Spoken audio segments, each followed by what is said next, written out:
What's up? What's up? It's your girl Mickey Truth, aka the Queen of Paperwork, and I am back with another video. Make sure you like, comment, share, subscribe, tell a friend, and tell a friend to pull up. Your girl about to drop another video, and you already Hey, know. what's up, y'all? It's Hookah Anonymous, and you are now rocking with Mickey Truth. She live up to her name, not the fame. So make sure y'all subscribe to her channel and stay updated on what's real. Bye. Coming from where I come from, they doubted me, but I came up. I made it through the storm, trying to conquer the world. I made it through the storm, trying to conquer the world. Coming from where I come from, they doubted me, but I came up. I made it through the storm, trying to conquer the world. I made it through the storm, trying to conquer the world. Good reporting ass Mickey. We love you, Mickey. And you already know all information contained in this video is for entertainment and educational purposes only. All information used in this video is for the Fair Use Act, and any conclusion that you draw is on you, not me. So let's get it. So, y'all, I did have technical difficulties in the last video, so now I had to come back and add my voice to it. Somehow I recorded 20 minutes with no sound. But anyway, Omni, I just found out is the correct word, not Omni. But anyway, Omni and the Hellcat is a YouTuber that recently got sentenced to federal time. Now, one of my Truth team members did hit me up like, yo, is Omni the Hellcat getting out early, like next year? And I said, well, for one, I don't know who that is. But for two, I mean, it's no interest of me to find out that. However, they said, well, I'll send you a donation. And hey, I said, oh, really? Sure, let's tap in. So shout out to my Truth team member that sent me that cash out for that $100. And I said, sure, I'll go pull the word for you. Okay. So Army in the Hellcat. So first and foremost, you already know I had to go to Google because I didn't know who the world this person was. Now, I went to Google. I saw that the name is actually Bill Omar and a C word because I'm going to slaughter it. I don't even know how you even pronounce it. So I went over to BOP, which is where you will locate federal inmates. Okay. So when I put the name in, it came under a white male. Now that picture, I may not be familiar with him, but he definitely did not seem Caucasian to me. So I wasn't really sure if this was indeed the person. Now this inmate does show a release date of February 13th, 2028. So I'm like, all right, we're gonna have to do a little more research because I'm not sure if Buddy is a Caucasian or a white male. Okay. So what I did was I went back to do some more research. I actually looked into Google a little bit more to find out if I can find any articles that may be providing additional details. But it really didn't tell me his race. So I went to Pacer, of course, to just locate the case altogether. And I see that it was a Pennsylvania federal case. So now I'm like, all right, if I go back to Google, let me see if this particular person is indeed in Pennsylvania being charged. So I did choose to go to the New York Times because that's a notable or reputable newspaper. So I went to their online website, right? And as soon as my screen catch up at some point. So yes, y'all. So I'm literally recording over what I already did. So I don't know what I was originally talking about at this point and why we're still on the screen. So I'm just gonna fill in the blanks until the screen moves. Okay. Now, once I click on the New York Times, the website is going to come up and it's going to give us more details about the actual offense, okay? Which it says, and I don't know why it didn't show. Okay. Am I checking the name? Okay. So, while we're doing that, it did. Okay, this is where I found out I had the name spelled wrong. Okay, because I'm like, what am I doing? So yeah, so originally, like I said, I was trying to make sure it was Omni, but come to find out it's on me because again, the white male part threw me off. So I went back to Google at this point, and I'm like, aha, was saying the name wrong. So I know everybody's gonna be like, that's not how you spell his name, but anyway, okay. So when I went here. I was able to look through the charges. Now, as y'all can see, just first and foremost, it does state that this case is He has a range from 12 months all the way to 66 months for his counts. And boy, does he have some counts. Now, I will point out this though. And you know what? Forget doing a video over because I don't know exactly all I said the first time. So give me a second, y'all. I'm just about to switch it out. Let me pause that. All right, let me just go back to I'm just gonna do it in real time again because I'm throwing myself off by looking at that. So, like I said, time range from 66 months on down. He had 12 months on some charges. Now, if you go down, I want to point out a couple things here. It's a bunch of sealed documents. Now, of course, the sealed mean is any crazy stuff? No. However, just in my opinion, when certain documents are sealed, it kind of gives me personally a red flag. For example, what is sealed, right? Is hold on, let me go back to the date. Is this the February 1st, 2022? This is when a plea agreement was entered. As you can see, it is sealed, okay? Filed under seal. The minutes to it, that everything is sealed, okay? Document 107, replace. Sealed minutes. We don't even know what this is about, right? The plea document, Asa Bill Omar, and then the last name under seal. Is nothing there that we can see. That's a red flag to me. But nevertheless, again, doesn't say without a doubt what's what. Now, if we go over to and my bad, y'all, because I had already looked at this and went through the whole thing. The sentencing memorandum. Yeah, I did all this and I'm so upset that I'm doing it over.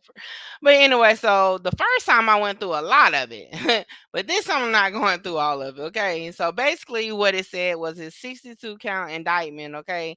That includes a lot of things ranging from Comcast to Verizon. Basically, they was jailbreaking fire sticks and offering a subscription to people, taking money out of the pockets of the big companies known as the cable companies, and they have to pay a lot of money back. Okay. Now, if y'all look right here, originally the sentence range right here was from 15 years and 8 months to 19 years and 7 months. Okay. And it breaks down to why they came to that. Now, when I say so, he really was facing 100 years. Okay. Like 100 years. And it's about to show you, excuse me, it showed it based on each charge, right? What it totaled up to be 98 years in prison.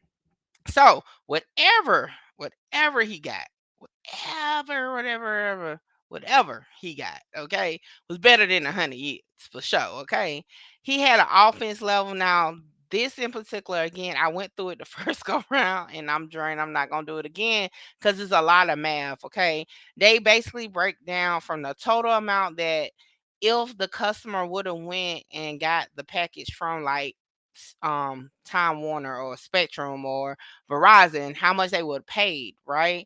Then they took that average number, times it by the amount of subscriptions that they had, which was over 100,000 subscribers, right? Then they times it per day, right? And it's a lot of math, okay? And see, it did it right there. So, in a nutshell, they have to pay over $221 million collectively. It's a three-person indictment. Okay.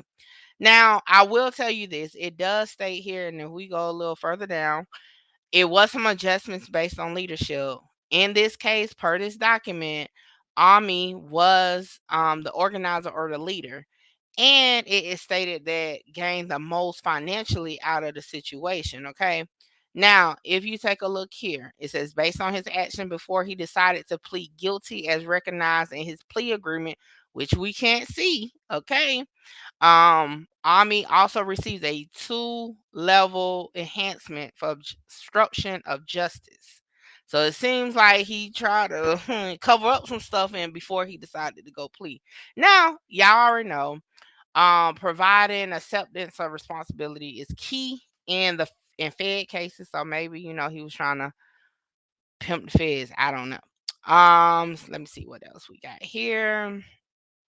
Now, it does state that he did have like a weed charge, marijuana charge back in 2005.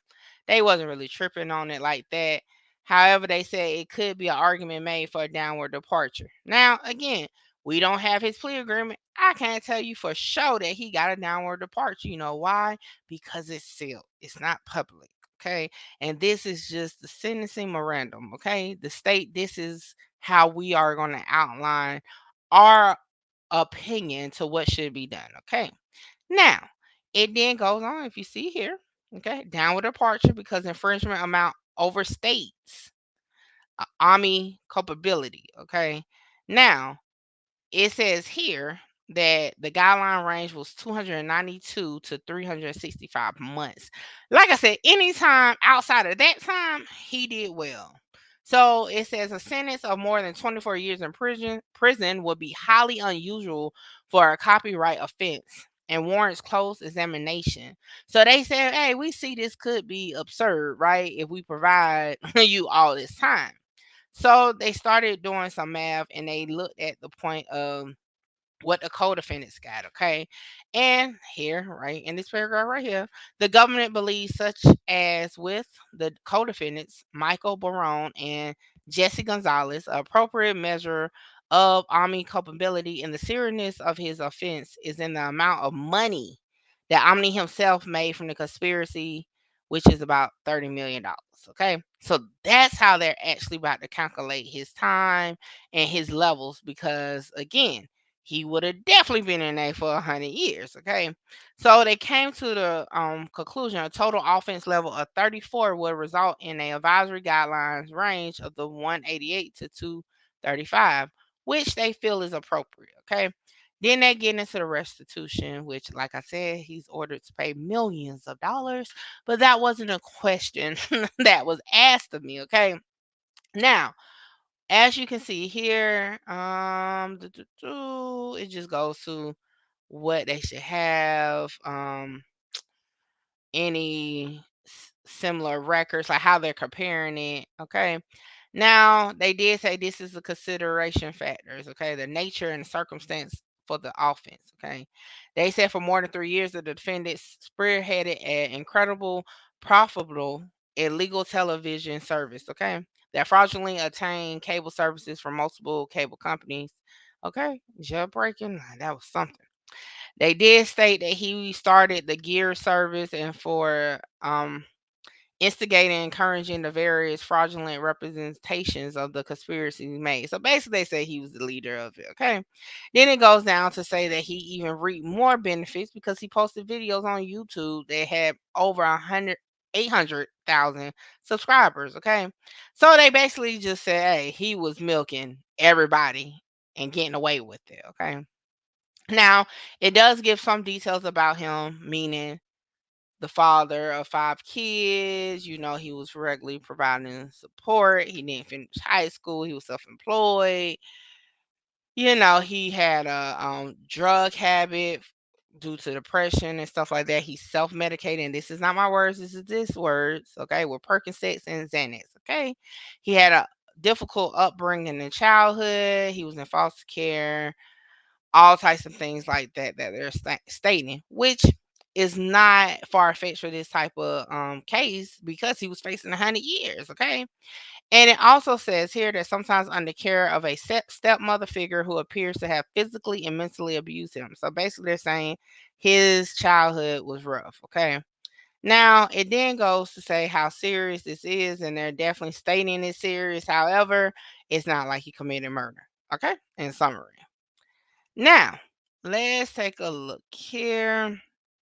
So they do bring in the fact that the videos on YouTube, he tried to downplay that it was really a crime and how serious his crime was, that he was just flexing. And this is summary. This is not exactly word. Y'all feel free to go take a look at this exact wording. Now, into time, one of his co-defendants, right, did receive 14 months, and he only received in total in the 3 years 127,000. So he would have been on the low end of the situation. The middle person, as far as the exposure to the company, received 4.3 million and has a calculated guideline of 63 to 78 months in prison. Okay, so they did say here that Army advisory guideline range is higher than those of his two co-defendants. Okay, and it's because He was the leader. He got the most money, and he had a prior criminal history. It says it right here. His co-defendants has none. Okay. Then it says there is no need in this case to adjust the sentence to order to provide the defendant with needed educational vocation. Like basically saying it's no other thing that they would need to add to say, okay, he needs to do this, he needs to do that, if that makes sense. And as I told y'all, it does not provide any any hints of his plea agreement at all to the public. Now, what I can say, because I did show y'all something that was kind of like, so how do we know that's him, the white guy they have listed there, right? Well, I did find this document here that outlines where he had to go turn himself in at, and I had it pulled up. So give me 1 second to find it. Where is it? Where is it? Is it the document I'm on now? Mm, where is it? All right, all right. Where did they list it at? Is it this one? All right. So what this is the judgment. A lot of people take it as the plea agreement, but it's not the plea agreement. It's the judgment. And it just breaks down like what you actually pleading guilty to. The offense, how many counts, what counts, all that. See, it breaks all that down. Now here you go. It says here that the USP Lewisburg. If we go back to the BOP, right? This person that they have listed as a white male is there too. So in my opinion, this is the correct person. They just either got his color wrong, or like as a clerical error, or maybe he is white and he's just dark. Okay? That's all I can go with. Other than that, hey, outside of that, I can't tell you anything about his time being cut, because if we go back over to Pacer, if you look down at the very bottom, okay, this is the last thing that was mentioned on May 2nd, 2023. However, it's not public. It doesn't say what it was about, what was done the day before, which is right here. Okay. This is basically, and I have that document to show y'all. Y'all see it's 192. If we go on over here to 192, it just states that his order was granted so that he can report on June 8th, 2023 to turn himself in instead of May. And the reason being is that it was a situation with um getting mental health treatment. Okay. So that's what they did for him. Okay. Another document that was filed was this one, and it basically just granted the judgment entered against the two co-defendants here would be removed from being together and just being separate, because they had both of them paying the same amount. But again, they already said that Ami was the leader and got the most money from it. Okay. And y'all, I appreciate y'all for rocking out with me. I am so sorry I recorded the whole video in silence. Okay. However, make sure you go check out MickeyTruth.com. Get you a gift card. Tell your husband, tell your wife, tell your loved ones that, hey, you will take a gift card and you can use it on my site. Make sure you use the coupon code 2 times for 20% off your purchase. And as always, all paperwork needs, holler at the queen of paperwork, and I'll be happy to assist. Make sure you like, comment, share, subscribe, tell a friend to pull up. Your girl is out. Holla!